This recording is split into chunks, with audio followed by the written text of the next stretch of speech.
아침에 시작을 알리는 글로벌 주식 라이브 월스트리트 모닝 브리핑 1월 31일 수요일 방송 시작하겠습니다. 여러분 좋은 아침입니다. 저는 여도은이고요. 오늘 아침에 마이크로소프트, 알파벳, 스타벅스, AMD 굵직한 기업들 실적 발표가 계속해서 줄을 잇고 있습니다. 그래서 저도 이제 출근하면서 또 출근하자마자 굉장히 많은 기업들의 실적 내용들을 이렇게 쭉 보고 있는데요. 내용 전달할 게 많기 때문에 여러분께 바로바로 또 확인을 시켜드리도록 하겠습니다. 4시에 주무셨다고요? 그러면은 지금 한 2시간밖에 못 주무신 거예요? 예, 정신없는 이 아침 제가 깔끔하게 축구 보시다가 무슨 말씀인지 알겠습니다. 자, 잠시 후 정리해 보도록 하겠고요. 오늘 심층 인터뷰 수요일인데 IS 이지환 대표와 함께합니다. 항상 이 대표님을 저희가 목요일에 만나면서 오늘 목요일인 줄 착각할 뻔했습니다. 자, 월가의 소식은 그래너리 투자자문 이완수 대표와 함께 오늘도 이야기를 나눠보겠습니다. 다우지수만 상승을 했습니다. 혼조를 보였는데요. 다우는 또 사상 최고치를 경신하면서 0.35% 올랐고요. 반면 S&P는 0.06% 소폭 하락, 장중에 계속해서 보합권 등락을 보이는 모습이었죠. 나스닥은 장중 거의 저점 부근에서 마감이 됐습니다. 0.76% 하락을 했고요. 러셀 2000 지수는 0.76% 함께 하락을 했고, 이 가운데 어제 이제 발표된 내용들이 너무나 많아서 하나씩 좀 정리를 해 드리자면요. 먼저 구인 이직 보고서가 발표가 됐죠. 졸트. 여기에서 미국 노동시장의 수요 흐름을 좀 체크를 해볼 수가 있는데, 지난 12월에 구인 건수가 903만 건으로 집계가 되면서 전월 대비 10만 건 소폭 증가를 했습니다. 이렇게 구인 건수 한 달 새 소폭 늘긴 했지만 미국의 구인 건수 같은 경우에는 2022년 3월 1,200만 명을 정점으로 전반적으로 좀 감소 추세를 나타내 왔고요. 이러한 감소세, 구인 건수 감소세를 나타내고 있다는 거는 그 수요 측면에 있어서의 강세가 약화됐음. 그러니까 고용 열기가 점차 식고 있음을 확인해 볼 수가 있는 상황이었습니다. 또 발표된 주택 관련한 지표 가운데 S&P 코어로직 케이스실러 주택가격지수 11월 분이 발표가 됐습니다. 전월 대비 0.2% 하락을 했습니다. 지금 이렇게 지수가 하락한 게 지난해 1월 이후에 10개월 만의 기록인데요. 전년 같은 기간 대비로는 또 5.4% 상승해서 작년과 비교를 해보면 여전히 높은 수준을 유지를 했습니다. 이렇게 작년 10월까지 주택대출 금리가 상승세를 지속한 상황 속에서 이렇게 주택 구매 수요가 줄어든 건 가격 하락에 영향을 미쳤다고 하고요. 그러나 또 작년 말부터 이 주택대출 금리가 좀 하락을 한 점을 고려하면 다시 주택 가격은 반등할 수 있다라는 가능성도 제기가 되고 있습니다. 더 중요한 건 실적 발표 내용들인데요.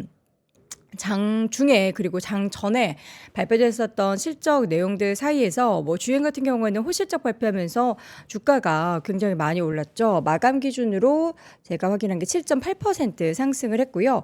GM 포드, 테슬라 함께 올랐는데 어제 밤 사이에 그러니까 마감 기준으로는 AMD가 조금 부진했습니다. AMD는 향후의 매출 가이던스가 좀 기대치를 하회했습니다. 그동안 엔비디아와 함께 이제 2인자로 계속해서 주가가 상승하는 모습을 그려냈는데 고점에 대한 부담이 있는 상태에서 향후의 가이던스가 좀 하회를 했다는 것은 굉장한 또 주가 조정의 빌미를 작용할 수 있기 때문에 이러한 부분 체크를 해보시면 될 것 같고요. 마이크로소프트 알파벳 실적 발표가 됐습니다. 일단 마이크로소프트 지금 주가가 어떤지 한번 보도록 하겠습니다. 마이크로소프트 현재 주가부터 보도록 하죠.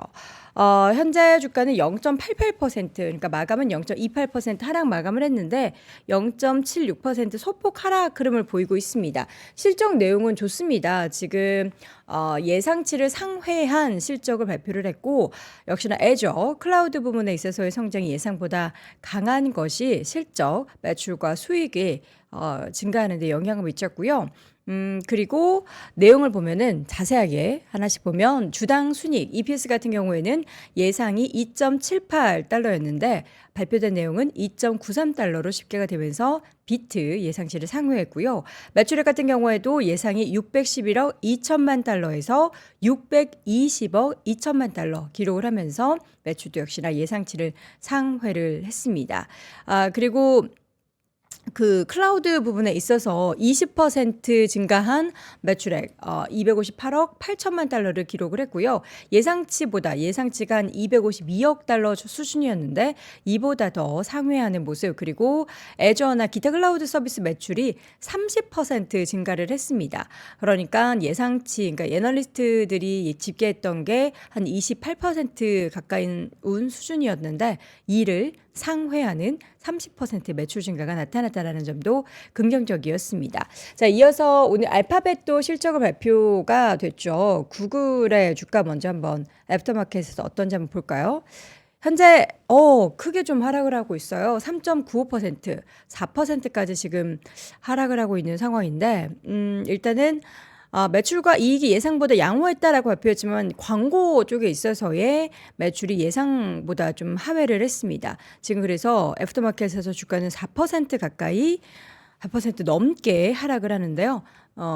지금 본장에서도 1% 하락했는데 애프터마켓에서도 4% 추가적인 하락을 보이고 있죠. 일단은 EPS 같은 경우에는 예상치가 1.59달러였는데요. 1.64달러로 발표가 됐고요. 매출 같은 경우에도 853억 3천만 달러였는데 863억 1천만 달러. 역시나 예상치를 상회를 했습니다. 자세한 내용을 보면은 구글 클라우드 쪽에서도 예상치를 상회하는 실적이 발표가 됐습니다. 89억 4천만 달러를 예상했지만 91억 달러를 넘어섰고요.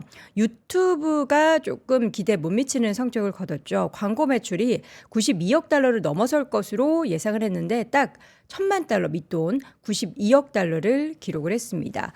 그 관련해서 수너르 피차이 알파벳 CEO 이런 얘기를 했습니다. 인공지능에 대한 투자와 구글의 주요 제품, 그러니까 새로운 생성형 AI 도구를 계속해서 발전시키는 데 집중하고 있고 관련해서 회사가 다른 곳에서 감원을 해야 한다라고 이야기했는데 지난해 정규직의 인력 한 6%에 해당하는 12,000명을 감원한 것에 대해서 더 많은 해고를 하겠다라는 것을 의미하는 그런 내용이었습니다. 자, 더불어서 오늘 스타벅스 실적 발표도 있었습니다. 스타벅스 작년에 저희가 이제 스타벅스 실적 얘기를 하면서 중국에서의 퍼포먼스가 굉장히 좋았던 것으로 이야기를 했던 기억이 나는데요. 스타벅스 한번 일단 주가 먼저 좀 보도록 하겠습니다. 스타벅스의 주가 본장에서도 0.3% 소폭 올랐는데요. 현재 애프터마켓에서도 2% 오르고 있습니다. 일단 시장의 예상치가 하회하는 그런 실적을 발표를 했음에도 불구하고 주가가 지금 반등을 하고 있다는 게 참 또 아이러니합니다.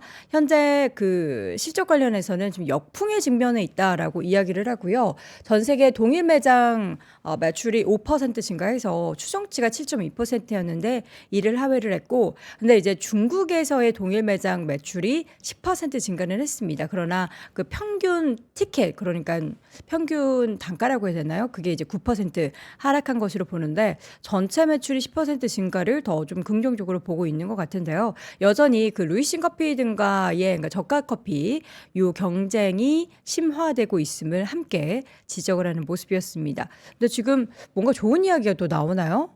감원 얘기는 아닌 것 같고 2.6% 함께 애프터마켓에서는 올라가고 있다라는 것을 확인해 볼 수가 있습니다. 한번 맵을 보면서 그럼 어젯밤 이야기를 한번 정리를 이어서 해드리도록 하죠. 앞서서 말씀드렸듯이 AMD 같은 경우에는 본장에서도 하락을 했고요. 현재 애프터마켓의 움직임도 부진합니다. 현재 애프터마켓에서도 AMD의 주가는 2%대 추가 하락을 나타내고 있는 상황인데요. 지금 본장에서도 3%대 하락을 하면서 주가는 얼마에 마감됐나요? 172달러 마감이 됐고요. 반면 엔비디아는 0.49% 상승하면서 계속해서 최고가 행렬을 이어가고 있는 상황. 근데 다른 종목들이 좀 부진한 모습들이 보이면서 이제 오늘도 삼성전자 실적 발표가 있는데 과연 어떨지가 좀 불안합니다. 그리고 애플의 주가도 1.93% 함께 좀 큰 폭의 하락을 보였고요. 메타의 주가도 0.2%, 아마존도 1%대 추가적인 하락을 보였습니다. 반면 금융주 쪽이 괜찮았습니다. 뱅크 오브 아메리카, JP모건 등의 종목들 함께 상승하는 모습 보였고요. 페이팔의 감원 소식이 전해졌죠. 그러나 주가는 크게 움직이진 않고 약보합권 정도에서 마감이 됐고요. 에너지주들은 계속해서 상승 보이고 있습니다. 에너지주 국제유가 밤사이 소폭 오른 가운데 현재 엑스모빌과 쉐브론 등의 종목들 오늘장 1% 상승을 보였고요. 코노코필립스도 2%대 상승, 옥시덴탈 페트롤리움 주가도 1% 함께 올라가는 모습이 보였습니다. 지금 M7 종목 가운데 지금 한 두 종목, 그러니까 엔비디아와 그동안 하락했던 테슬라를 제외하고는 전반적으로 빨간불이 들어오면서 나스닥 지수의 낙폭이 좀 강했고요. 반면 이 M7 종목들의 하락이 나타나면 다른 섹터들에 있어서는 좀 초록불이 들어오고 있는 상황이죠. 다른 섹터들은 전반적인 초록불이 들어온 가운데 종목 가운데서 가장 좀 두드러지는 종목들 몇 가지 보자면 지금 GE 같은 경우에도 오늘 많이 올랐네요. 2%대. 최근에 또 주가가 계속해서 탄력을 좀 받고 있는 요 인더스트리얼 쪽에 있어서의 종목들 여러분들 하나씩 좀 보시면 이런 종목들은 언제 이렇게 올랐지 싶을 정도로 계속해서 조금씩 상승폭을 더 키워가고 있는 상황이 연출이 되고 있고요. 월마트나 코스트코도 최근에 계속해서 반등이 이어가고 있습니다. 코스트코의 주가도 0.97% 상승 마감을 했는데 최근에 계속된 주가 상승이 이어지고 있다는 점 확인해 볼 수가 있습니다. 자, 무엇보다 오늘 실적 발표한 마이크로소프트와 알파벳 그리고 AMD, 스타벅스 등의 실적 내용이 더 중요할 것 같고요. 또 특히나 AMD를 비롯한 지금 다른 반도체주 엔비디아만 제외하고는 좀 소폭 하락을 하는 모습이기에 이 부분이 또 이게 고점 부근에서의 조정 그냥 가볍게 생각해야 하는지 아니면은 무언가 더 의미를 부여해야 되는지 이분과 함께 또 자세한 이야기 나눠보겠습니다. IS셋 이지원 대표와 잠시 후에 함께 돌아오겠습니다. 네, 월스트리트 모닝 브리핑 함께하고 있습니다. 이제 실적 굵직한 종목들 그 M7 종목 가운데 5종목이 이번 주에 실적 발표 예정되어 있는데 벌써 이제 2종목의 실적이 발표가 됐습니다. 자세한 이야기는 IS 이지원 대표와 함께 나눠보도록 하죠. 어서 오세요. 안녕하세요. 네. 이게 역시나 AI 쪽에 있어서 좀 갈리는 건지 구글의 주가는 지금 애프터마켓에서 좀 크게 하락하고 있고 마이크로소프트는 좋은데 실적 내용 어떻게 좀 보셨을까요? 일단 마이크로소프트는 뭐 예상했던 정도 실적이 나왔다고 좀 보여지고요. 매출액이나 EPS 모두 이제 예상치를 좀 넘어섰고, 특히 우리가 이제 관심을 가졌던 부분이 AI와 관련된 클라우드 서비스에서 어느 정도 매출이 나느냐 보는데, 이것도 예상치를 상회했기 때문에 마이크로소프트는 뭐 생각했던 것보다 괜찮았다라고 좀 보여지고, 최근에 이제 마이크로소프트가 AI 모멘텀과 관련된 부분에서 소프트웨어 관련된 쪽이 어떻게 보면 대장주였는데 실적이 제가 볼 때는 뭐 무난하게 나왔고, 다만 이제 단기적으로 주가가 굉장히 많이 올랐기 때문에 실적 발표 전후로 차익 매물은 좀 나올 수 있습니다. 이 차익 매물 소화 과정은 좀 필요할 건데 그렇게 놓고 보더라도 마이크로소프트는 크게 뭐 예상치를 벗어나거나 나쁜 부분이 없었다. 그리고 아마 이제 마이크로소프트 같은 경우는 지금의 이제 생성형 GPT와 관련되어 있는 매출도 있지만, 사실 이 AI 소프트웨어 관련된 부분에서는 차후에 이제 나올 수 있는 윈도우 10이나 AI 앱과 관련된 부분의 매출도 상당한 기대성이 있기 때문에 아마 마이크로소프트는 AI 모멘텀, 특히 소프트웨어 대장주로서의 모멘텀은 계속 이어갈 가능성이 좀 크다라고 좀 보여지고요. 반면에 이제 알파벳은 지금 실적, 매출액, EPS 모두 이제 예상치를 상회했지만 아무래도 가장 주력 분야인 광고 부분 매출이 좀 저하됐다, 예상치를 하했다라는 부분 때문에 주가는 좀 조정을 받을 수 있을 것 같고요. AI 모멘텀이 그렇게 지금 현재 이제 강하다기보다는 어쨌든 지금 현재 당장의 그 광고 관련된 있는 매출에 대한 기대치가 있었는데 그 부분이 아마 이제 실망감으로 좀 나오면서 조정을 좀 받을 것 같습니다. 대부분의 이제 M7 기업 오늘 이제 마지막에 좀 말씀드릴 내용인데, 여기서 이제 주가가 어느 정도 차별화될 수 있는 구간은 분명히 들어와 있는데 거기에 이제 중요한 모멘텀이 이제 AI 모멘텀이라는 부분이 있고, 그리고 최근에 이제 M7이 갈리는 데는 이제 중국과 관련된 모멘텀도 있습니다. 이 두 가지를 나중에 뒤쪽에 따로 또 말씀을 드리겠습니다. 네. 자, AI로 좀 엇갈린 실적 발표 내용들 확인을 해봤고요. 오늘은 일단 제목을 보니까 골디락스 수준을 넘어서는 지표다. 그러니까 이게 미국의 경기는 좋아도 너무 좋다. 이 지표 내용들 보면은 고용 여기 뭐 싣고 있다라고는 하지만 여전히 뜨거운 수준인 것 같고요. 뭐 주택 가격 다시 또 올라가고 있고 미국만 이렇게 되는 거는 참 부럽습니다.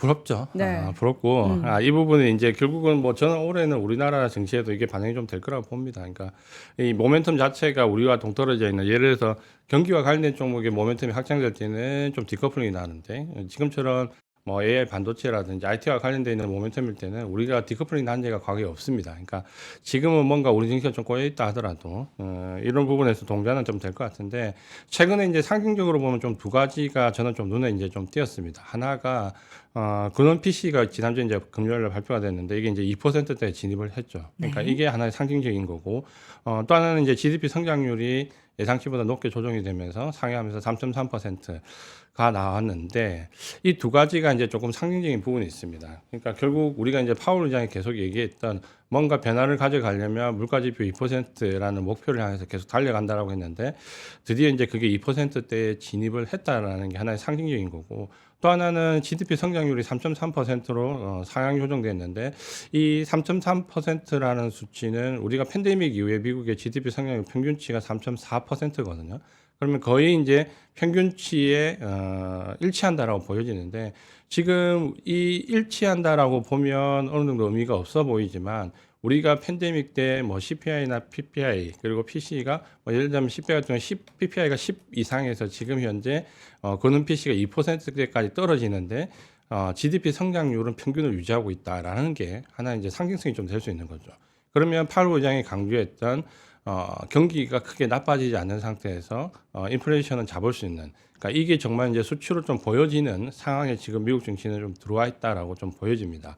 아마 이제 내일 그 모레 이제 FOMC에서 어떤 그 발언이 나올까라는 부분에 주목을 좀 할 것 같은데 저는 크게 이제 발언이 달라질 것 같지는 않습니다. 달라질 것 같지는 않고 그러니까 이 직전에 그 발언이 좀 달라졌었거든요. 그러니까 이 직전에 FOMC에서 항상 나왔던 얘기가 마지막에 필요하면 데이터 기반에서 저 뭐 금리 인상을 할 수 있다라는 멘트가 지난번 FOMC 때 금리 인하 소수 의견으로 금리 인하에 대한 의견이 나왔다는 그러니까 소수 의견으로 금리 인상에 대한 부분이 소수 의견으로 금리 인하에 대한 부분으로 이미 지난번에 바뀌었기 때문에 네. 이 기조 속에서 이번에 그렇게 뭐 금리 인하 시기나 폭에 대해서 크게 멘트를 줄 것 같지는 않습니다. 그래서 저는 이 부분은 어느 정도 지난번에 큰 멘트가 크게 한번 바뀌었기 때문에 그 기조 속을 좀 이어갈 거라고 좀 보여지고 다만 이제 궁금한 거는 결국은 우리가 금리 인하 사전 조치로 어떻게 보면 QT 양적 긴축이 일단 먼저 멈춰야 되거든요. 줄거나 이 부분에 대해서 양적 긴축 완화에 대한 가능성이 어느 정도 언급이 되느냐 이 부분만 조금 체크를 해보면 될 것 같습니다. 네. 지금 여러 가지 지표도 발표된 것 중에 저도 이제 가장 충격이라고 하긴 좀 그렇고 그 이미 PC가 2%로 와서 이제 뭐만 채워지면 되지? 이것만 채워지면 금리 인하하는 건가? 근데 또 막상 이전에도 한번 이야기했는데 금리 인하를 우리가 그렇게 반겨하지만은 않을 수 없잖아요. 그러니까 금리 인하를 하게 되면 오히려 시장이 안 좋아질 수 있다라는 것도 우리가 염두해 둬야 되기 때문에 어떻게 될지 아무도 모르는 거 아닌가요? 이제 그 부분을 사실 작년에 제가 이제 가장 걱정했던 부분이고 제가 작년 초부터 계속해서 이제 상방을 말씀드릴 때 오히려 금리 인하 시점이 좀 분수령이 될 수 있다고 말씀드렸는데 이제 그게 파월 의장의 발언을 좀 많이 희석되었죠. 그러니까 결국은 경기가 나빠서 금리 인하를 하는 것이 아니라 정상화되는 과정에서 결국은 디스인플레이션 상황으로 금리가 인하된다라고 하면 오히려 금리가 인하되더라도 증시는 계속해서 우호적으로 흐를 가능성이 상당히 높습니다. 그러니까 네. 지금은 금리 인하가 된다고 해서 크게 우려할 부분은 아닌데 우리가 왜 이렇게 그 발표되는 지표에 대비해서 계속해서 경기에 대해서 경착륙 가능성이나 혹은 만회하나 혹은 경기가 생각보다 좋지 않다라는 방향으로 해석을 많이 하냐라고 보면 그림을 하나 좀 볼 필요가 있습니다. 이거는 하이투자증권의 박상현 애널리스트 자료인데 이걸 보면 우리가 왜 계속 불안감을 가져가는지 이제 이유가 좀 나오죠. 왜냐하면 지금 실제 GDP가 3.4%고 이미 PC는 2.9%까지 내려왔는데 불구하고 경기 선행 지수가 계속해서 하락을 좀 하고 있는 거죠. 이게 회색이 경기 그 선행 지수고 GDP 성장률을 보는 게 요게 파란색 그 그래프입니다. 그러니까 성장률은 이제 반전해서 올라가고 있는데 경기 선행 지수는 계속해서 하락을 하고 있고 최근에 이제 바닥을 조금 잡아갈 수 있는 모습인데 이 두 가지가 엇갈리다 보니까 우리가 작년에도 계속 강조를 드렸지만 동행 지표가 좋게 나올 때 선행 지표 혹은 심리 지표가 계속해서 좋지 않게 나오기 때문에 불안감을 계속해서 안고 가는 형태고 항상 이 부분이 증시를 어느 정도 객관적으로 보기보다는 조금 비관적으로 몰고 가는 하나의 그 사례가 되고 있다라고 말씀을 드렸는데 그 부분이 이제 조금 개선될 수 있는 이제 그 부분 좀 들어왔죠. 그래서 경기 선행 지수가 이제 바닥을 조금 잡아 나가서 이 부분이 이제 우리가 과거의 사례로 보면 80년대 조금 비슷한 현상이 조금 있었는데 네. 결국은 이 GDP 성장률 쪽으로 그러니까 상방 쪽으로 맞춰줬거든요. 그래서 이번에도 아마 그렇게 흘러가지 않을까라는 기대감이 이제 서서히 조금씩 나오고 있는데 이 부분은 아마 저도 그렇게 될 것 같아요. 그래서 증시 비교를 80년대와 제가 이전에 한 2번 정도 비교를 해드렸는데 네. 최근에는 이제 그런 리포트들이 좀 많이 나옵니다. 그래서 80년대와 거의 유사하지 않을까라는 어느 정도 시각을 긍정적으로 바꾸는 리포트들이 쏟아지고 있기 때문에 그거는 이제 상당히 긍정적인데 그럼에도 불구하고 우리가 팬데믹을 거치면서 이 선행지수나 심리지표가 계속해서 상당히 좀 위축되어 있다라는 부분은 현재 누가도 이제 부정할 수 없는 현실이 좀 있다. 이렇게 좀 보셔야 될 것 같고요. 네. 요거를 우리가 이제 80년대와 비교를 해서 제가 말씀드렸던 부분이 완전 최근에는- 디커플링인 거죠. 그렇죠. 이제 최근에는 요 부분이 많이 나오는데 요거에 대해서 이제 좀 재밌는 그래프가 이 그래프입니다. 그러니까 요거 보면 이게 그 회색이 미국의 기준 금리고요. 요게 이제 S&P 파란색이 S&P 500 지수입니다. 역시 이제 박상현 애널리스트 자료인데 여기에 잘 보면 기준금리가 70대 후반 80대 초에 굉장히 급격하게 올랐다가 여기 되면 급격히 떨어졌죠. 그러니까 우리가 지금 파월 의장이 계속해서 2%까지 몰고 가야 된다라고 주장하는 바가 이때가 보면 급격히 떨어졌다가 바로 물가가 기준금리를 낮추자마자 급격하게 치솟아서 바로 다시 기준금리를 큰 폭으로 올렸던 때거든요. 그러니까 이런 우를 범하지 않기 위해서 지금 충분하게 물가가 떨어진지 여부를 확인할 필요가 있다라는 이때가 이제 기준금리를 급하게 내렸다가 크게 낭패를 본 때이기 때문에 이때를 이제 경우를 많이 예를 들고 있죠. 근데 그 이후에 기준금리가 인상되고 난 뒤에 그 뒤쪽을 보면 이제 기준금리가 굉장히 큰 폭으로 내려오면서 S&P 500 지수는 큰 폭으로 올라가는데 이때가 이제 기준금리가 굉장히 긴축을 강화한 이후에 실제로 기준금리가 떨어지는 데 비해서 우리가 우려하는 기준금리가 떨어지면 주가가 하락하지 않을까라는 우려감이 처음으로 불식됐던 데인데 이때도 마찬가지로 경기가 침체로 가진 않았습니다. 그러니까 가장 큰 특징이 디스인플레이션 기조 속에서 경기가 지금처럼 침체로 가지 않는 구간이 굉장히 드문데 이때 나왔던 현상인데 이때 S&P나 그 다우 기준으로 보면 주가가 거의 한 3배 가까이 올랐습니다. 그러니까 지금도 만약에 이런 아주 큰 폭의 긴축을 했고 이후에 금리가 인하되는 기조 속이라면 지금이라면 어느 정도 유사성이 있죠. 왜냐하면 우리가 지금 좀 전에 이제 지표를 보셨지만 PC가 2.9% 정도까지 떨어졌는데 GDP는 평균치를 유지를 하고 있고 고용도 상당히 좋은 상태를 유지를 하고 있기 때문에 만약에 그렇다면 지금 금리가 인하되는 기조는 이때 80년대처럼 경기가 나빠서 인하하는 것이 아니라 디스인플레이션 상황이기 때문에 금리를 인하하게 되면 주가는 우리가 생각하는 것보다 훨씬 더 큰 폭으로 상승할 수 있다라는 게 지금이 어떻게 보면 희망회로라고 할 수도 있지만 네. 사실은 이게 객관적이기도 합니다. 그래서 이런 경우가 평균적으로 금리가 인하할 경우에 어느 정도 확률이 있냐면 5분의 1 정도거든요. 그러니까 5번 정도 금리 인하할 때 한 번 정도 이런 경우가 나오는데 아마도 지금이 그 20%에 해당하는 구간이 아닐까라는 지표상으로 보면 제가 볼 때는 거의 일치하지 않을까라는 저도 좀 기대를 하고 있습니다. 알겠습니다. 자, 경기에 대한 이야기까지 쭉 이야기 나눠봤습니다. 지금 다음 자료가 글로벌 자금 이동의 변화인데 우리나라 빼놓고 지금 아시아에서 돈이 들어가는 곳이 어디일까요? 뭐 중국 패싱 뭐 얘기했는데 이제는 코리아 패싱 얘기가 좀 나오고 있어가지고 글로벌 자금은 어디로 올라가고 있을까요? 뭐 누구나 다 알고 계시겠지만 중국에서 빠져나온 자금이 우리나라로 왔으면 참 좋았겠지만 인도나 일본 증시가 지금 너무 가파르게 올랐잖아요. 그러니까 그걸 일본으로 본다면 가는군요. 뭐 장치 자금이 어디로 흘러갔느냐 여부를 좀 알 수 있죠.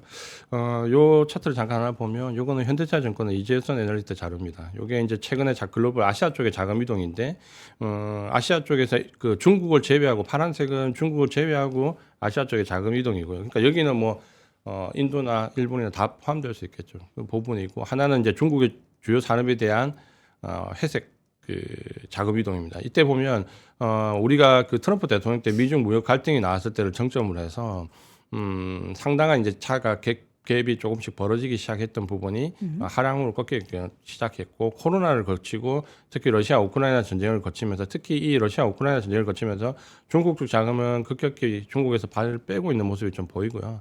그다음에 이제 아시아 쪽 자금은 늘어나는 게 보이는데 이 아시아 쪽 자금이 늘어나는 쪽이 아마 대부분 인도나 일본 쪽이 상당한 좀 곽강을 받았을 겁니다. 지금 이제 문제는 우리나라 증시가 이머징 마켓에서 중국과 연동성이 좀 있기 때문에 글로벌 자금 이동이 어느 정도 동조화되는 현상이 나왔다라고 해서 우리도 상당히 어려움을 겪고 있다라고 지금 표면적으로는 나오고 있는데 과연 이제 이 부분이 그 전체일까라는 부분은 우리 내부적인 상황은 좀 따르지 않을까라는 부분도 예측이 좀 됩니다. 그러니까 지난주에 중국이 대규모 이제 증시 부양책 기대감이 좀 나왔거든요. 그러니까 지준율을 0.5% 정도 인하했고 지금 중국 정부가 계획하고 있는 증시 부양책 자금을 보면 그 규모가 금융위기 때보다 1.8배, 그러니까 거의 2배 가까이 되는 돈을 지금 투입하겠다라는 거고 특히 홍콩 증시에 관련돼서 따로 2조 위안 정도로 투입하겠다라는 의지를 내비쳤거든요. 그러면 이제 이 금액이 사실은 적은 금액이 아닙니다. 그러니까 이 금액 자체로 본다면 우리가 지난번 예전에 굉장히 큰 폭의 부양책을 했던 금융위기 때보다도 오히려 더 큰 금액이기 때문에 이게 과연 이제 중국 증시의 바닥을 확인할 수 있을까? 라는 부분은 사실 뭐 중국 경기 자체가 나아지지 않는 상황에서 과연 증시 부양책만으로 될까라는 생각은 분명히 가지고 있지만 워낙 이제 자금 집행 규모가 크고 3월달 양해를 앞두고 아마 소비를 진작하기 위한 경기 부양책도 같이 나오지 않을까라는 기대감을 가지고 있기 때문에 이제 여기서 중국이 과연 이제 최악의 상황으로 가느냐 그리고 어제 헝다에 대한 그 파산 결정이 내려졌던 부분이 하나의 상징성이 있지 않을까라는 부분. 그러니까 결국은 이 바닥이라는 것은 최악의 상황에서 나오는 거거든요. 그러면 헝다 부동산 파산을 기점으로 해서 중국 정부의 대규모 증시 부양책 그리고 경기 부양책이 맞물어지면 여기서 중국이 한번 바닥을 확인할 수 있는지 여부는 좀 체크를 해봐야 됩니다. 그래서 중국을 상당히 비관적으로 보고 있지만 어쨌든 그 비관의 정점일 때가 바닥일 수 있기 때문에 이 헝다 파산이라는 상징적인 부분과 그리고 중국의 증시 부양책을 합쳐서 바닥론, 요거는 가능성이 전혀 없는 건 아닙니다. 그러니까 요 부분이 만약에 개선이 되면 그러면 결국 이제 우리 증시도 개선이 되지 않을까라는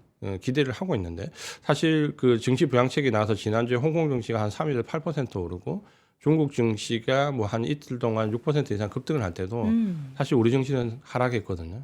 그러니까 이게 과연 중국 증시의 동조화 현상이 맞냐라는 부분은 조금 더 확인이 필요할 것 같습니다. 네.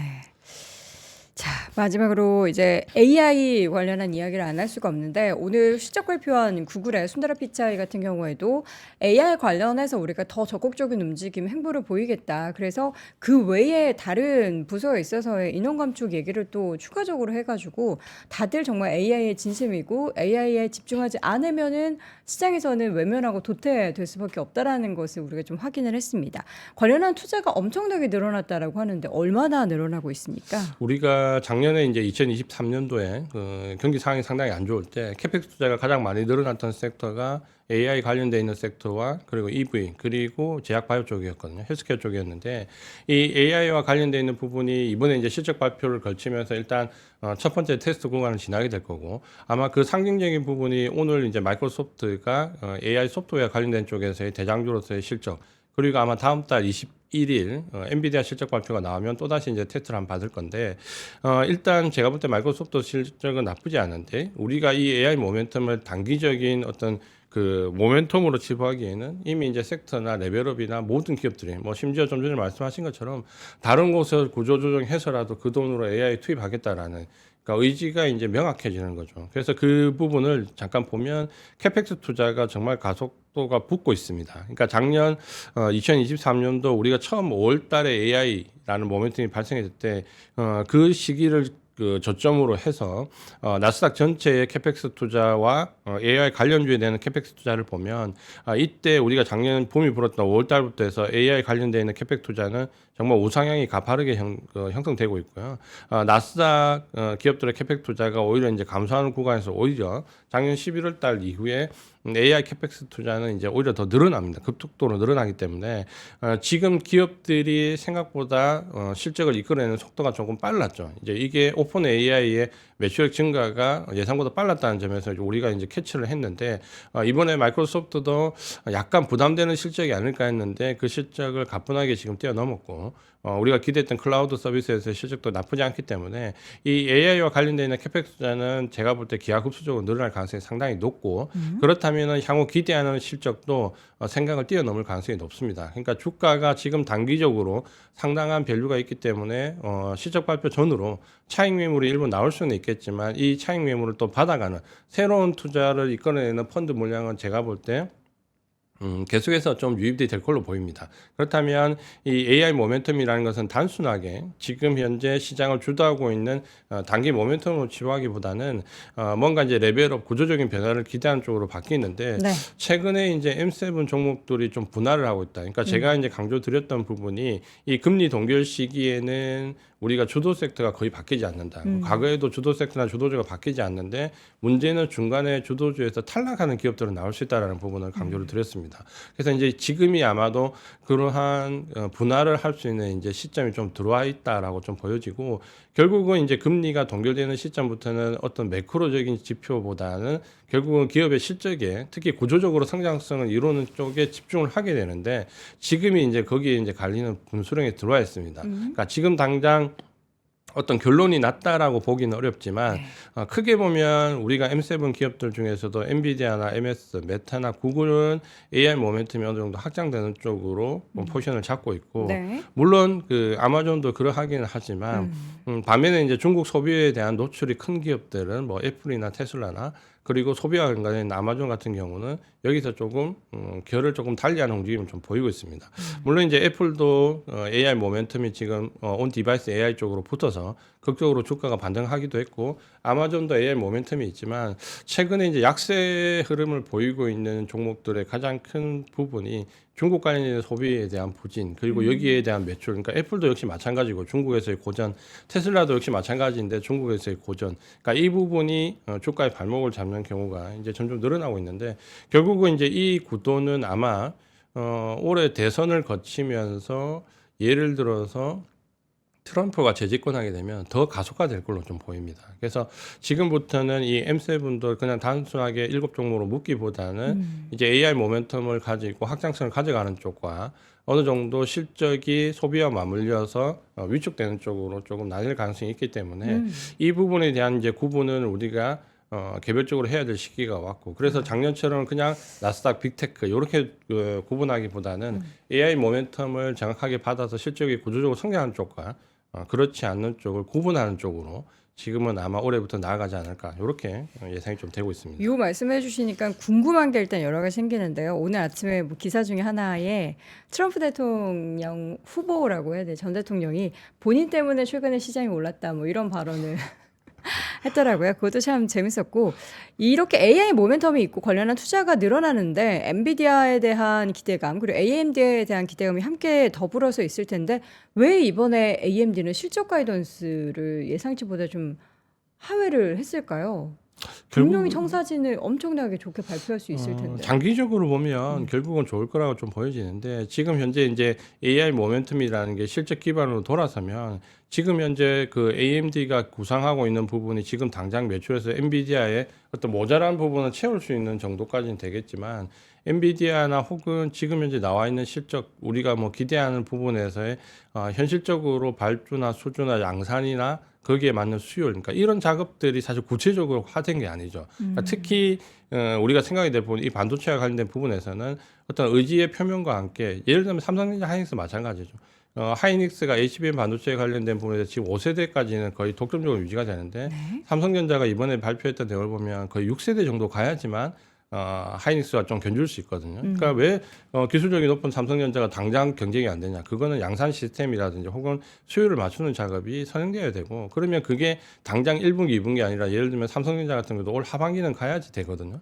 그러니까 그런 걸 본다면 AMD도 역시 마찬가지인데 의지력을 표명한 부분과 당장 실적으로 연계되는 부분은 이제는 조금 이제 냉정히 볼 차례가 좀 온 거죠. 그러니까 그렇게 좀 받아들이면 되고 다만 이제 AMD가 그렇게 해서 뭐 나쁠 건 전혀 아니고 장기적으로 보면 역시 AI 모멘텀의 확장을 수혜를 받을 거다라는 부분은 변함이 없다라고 좀 보여지죠. 근데 실적에서 저도 오늘 사실 마이크로소프트 실적을 굉장히 좀 우려했거든요. 그러니까 이 소프트웨어 관련된 부분에서 우리가 클라우드 쪽에서 실적이 과연 지난번 오픈 AI 매출을 보고 이 정도까지 맞출 수 있을까라고 했는데 이번에 그 클라우드 쪽에서 매출 뛰어넘는 걸 보고 확실히 AI계에서 주도주, 그러니까 가장 핵심적인 종목들은 생각보다 빠르다라는 생각이 듭니다. 그러니까 요거는 계속 제가 볼 때는 AI와 관련된 부분 쪽에서는 크게 뭐 우려해서 볼 필요는 없을 것 같아요. 간단하게 그 어제 테슬라의 주가의 급등의 배경이 사실 전기차가 아니라 이제 일론 머스크가 AI 쪽에 있어서의 투자 도조 뭐 언급을 하면서 주가가 올랐다고 볼 수 있잖아요. 애플은 왜 가만히 있을까요? 지금 애플 주주분들이 울고 계시는데 애플 주가 또 밤새 2% 빠졌고 애플도 작년에 언젠가는 기억이 명확하지 않지만 뭔가 AI 한다라고 얘기했던 것 같긴 한데 애플이 이제 삼성전자 마찬가지 이번에 이제 S24에서 나왔지만 애플을 기대하는 건 온 디바이스 AI 관련돼 있는 AI 모멘텀이고 지금 AI 모멘텀의 이 확장 정도를 보면 반도체와 관련돼 있는 하드웨어 쪽에서 지금 마이크로소프트가 있는 소프트웨어 쪽으로 그 다음에 이제 온 디바이스 AI 쪽이거든요. 그러니까 순서상 가장 마지막 쪽에 있죠. 그리고 이게 온 디바이스 AI가 실제 이제 매출 구현을 하려면 예를 들어서 이번에 삼성전자의 갤럭시 S24도 마찬가지인데 이게 정확하게 구동이 되려면 일단 운영 체제 그리고 앱이 AI형 앱으로 다 바뀌어야 됩니다. 그럼 예를 든다면 뭐 우리가 PC에서 지금 온 디바이스 AI를 얘기할 때 지금 당장 마이크로소프트가 뭐가 크게 될 것 같지만 사실 제가 볼 때는 윈도우 12가 일단 출시가 되어야 되고요. 윈도우 12가 출시되면서 거기에 관련 있는 앱들이 다 그 AI용 앱으로 출시가 돼야 됩니다. 그러니까 역시 삼성전자나 애플이 온 디바이스 AI를 출시를 하더라도 그 안에 소프트웨어적인 부분, 운영 체제라든지 AI 전용 앱들이 모두 다 바뀌어야 되거든요. 그러니까 그렇게 되기까지는 시간이 좀 많이 걸릴 거고 온 디바이스 AI라는 상징성을 가질 수 있겠지만 그게 정확하게 매출로 연결되려면 제가 볼 때 소프트웨어가 전부 안에 다 바뀔 때까지는 시간이 걸린다고 봅니다. 네. 그러니까 애플이 온 디바이스 AI로 받는 AI 모멘텀은 가장 뒤쪽에 있을 수밖에 없죠. 그렇게 보시는 게 맞을 것 같아요. 알겠습니다. 이것저것 궁금한 것도 다 여쭤보면 척척 박사님처럼 다 말씀해 주셔서 대단히 감사드리고요.